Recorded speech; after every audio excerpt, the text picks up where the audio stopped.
Welcome to The Last Breakfast. Please enjoy the video. You start by preparing the iPhone 12 mini so split-screen-like workflows behave predictably. First, make sure your iOS is up to date.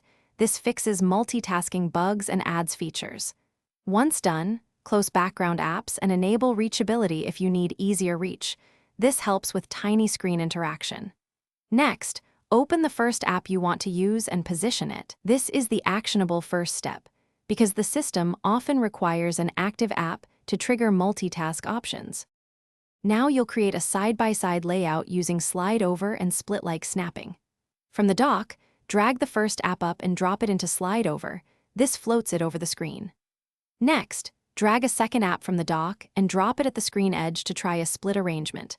On iPhone 12 mini, this mimics split screen by snapping content or using two apps in slide over and app switcher. Make sure to use the small handle to resize and to tap the top bar to swap focus when needed. Finish by locking your layout and learning quick fixes. Tap outside slide over to keep both apps visible or drag the handle to a corner to minimize. This solidifies your working arrangement. If an app won't snap or respond slowly, force quit it in the app switcher and reopen both apps. This resolves most glitches. One key troubleshooting tip: if gestures fail, restart the iPhone 12 mini. Rebooting clears transient issues and restores proper multi-touch and docking behavior.